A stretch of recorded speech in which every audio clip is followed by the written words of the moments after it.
Tante saya itu waktu itu masih gadis, belum berkeluarga.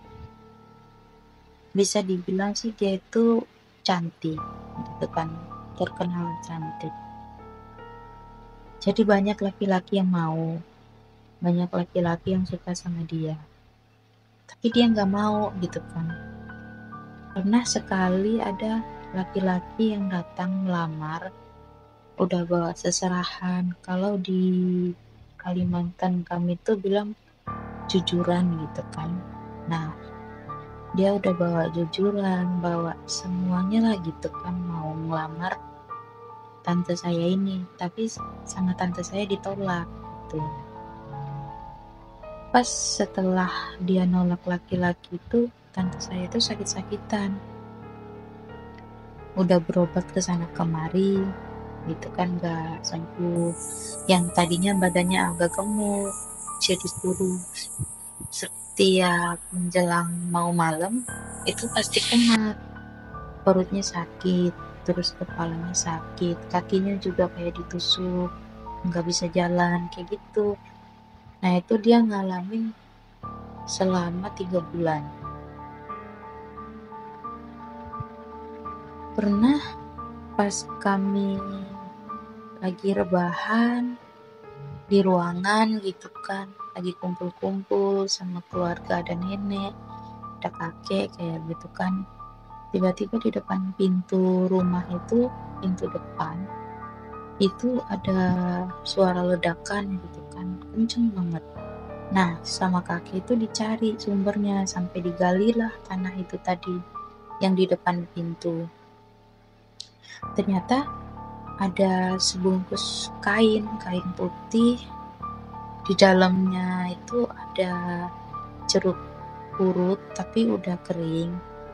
Pas dibuka itu, dalam jeruk purut itu ada potongan silet, ada paku, terus ada beling, dan ada kayak jarum pentul gitu.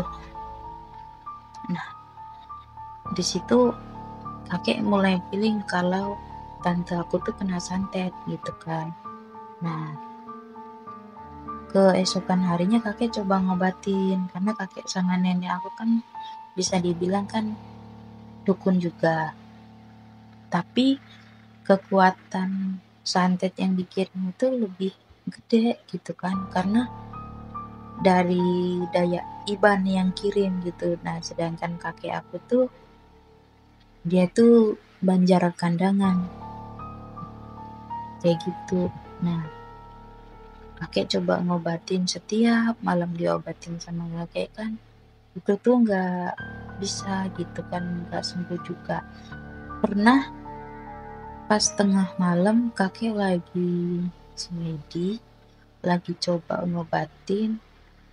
Nah yang nemenin tante aku di kamar itu aku, terus sama tante aku yang paling kecil, sama satu lagi paman gitu kan. Jadi di kamar itu ada 4 orang, 3 orang buat ngejaga tante aku ini tadi, termasuk aku gitu kan. Pas tengah malam tante aku tuh jerit-jerit gitu kan, kesakitan. Nah yang herannya itu rumah kan ditutup semua pintunya, tapi ada nenek-nenek megang sapu lidi sambil gendong anak duduk di sofa ruangan begitu. Kaget dong, kitanya kaget semua. Jadi saya panggil kakek gitu kan, kakek nggak nyaut karena kakek benar-benar dia semedi, dan apa mungkin rohnya itu keluar gitu kan, untuk mencari tahu siapa sih orangnya, siapa sih dalang dibalik santet ini semua kan, kayak gitu kan. Nah pas kebetulan itu nenek bangun karena dengar kami jerit-jerit kan. Nenek bangun, terus nenek juga ikut semedi. Nah gak lama nenek-nenek yang duduk di sofa yang bawa sapu lidi sama gendong anak itu pergi. Saya pikir udah pergi gitu kan, ternyata enggak, dia kelilingin rumah, dan itu tuh nyata saya lihat gitu.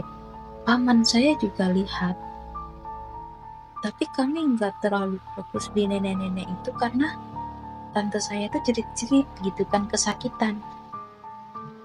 Nggak lama kakek kakek sadar gitu kan, kakek udah lepas dari mediasinya itu tadi, semedinya. Terus dia nyamperin, kasih air, terus didoain apa segala macem. Baru ini kan agak reda, tante aku ini tadi gitu kan. Nah, kayak gitu terus, itu selama 3 bulan. Nah, pas yang terakhirnya itu, di 3 bulannya itu tuh kami ngadain acara ritual, di mana itu satu kampung semua ikut gitu kan. Tetua-tetua adat, terus kayak orang-orang yang memang punya ilmu itu semua berkumpul di rumah kakek untuk ngebantu kesembuhan tante aku ini tadi yang kena santet gitu kan. Di situ tuh ngadain ritualnya itu 3 hari 3 malam. Terus hal yang pertama itu yang bikin aku kaget itu, di saat malam pertama ngadain ritual itu bener-bener di depan rumah itu suara ledakan itu nggak cuma sekali, berkali-kali gitu kan. Selepas dari ledakan di depan pintu ini ya, ruangan, terus di depan pintu dapur, dan di depan pintu tengah gitu kan. Itu tuh ada ledakan terus menerus sampai di malam ketiga. Nah, pas di malam ketiga itu setiap suara ledakan itu semua dibongkarnya itu pakai tangan.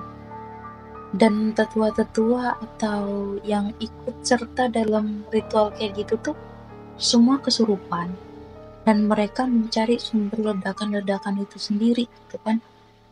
Ternyata benar sekali dikumpulkan itu ada 17 kain yang digumpal gitu kan, dan semua isinya sama kayak yang pertama kali dibuka sama kakek aku. Isinya itu kain membungkus jeruk purutnya itu udah kering, dalamnya silet, pisau, pokoknya potong-potongan silet, pisau, pentul, sama aku ada seng juga, pokoknya yang benda-benda tajam lah ada semua di situ. Nah, itu tuh sebanyak 17 gumpalan. Ada rambut juga. Yang terakhir itu di siang hari ketiga, menjelang hari keempat lah gitu ya. Nah, itu ledakan yang paling dahsyat itu tuh yang terakhir. Dan ternyata di ledakan yang terakhir itu kainnya tuh lebih besar gitu kan, kainnya tuh lebih besar, di dalamnya tuh sama jeruk, terus paku, beling, silet kayak gitu. Tapi di situ ada foto tante aku. Nah, di situ yang ngeyakinin bahwasanya memang bener-bener tante aku tuh disantet kayak gitu kan. Nah, semenjak itu tante saya itu diungsikan, pindah dari Kalimantan diungsikan ke Medan kayak gitu. Itu cerita pengalaman kedua. Dan ya bener-bener sih, kalau di Kalimantan itu bisa dibilang semuanya masih serba kuat. Hal-hal mistis kayak gitu kuat, apalagi kalau tentang santet menyantet di Kalimantan itu benar-benar masih kuat banget. Itu pengalaman cerita kedua saya.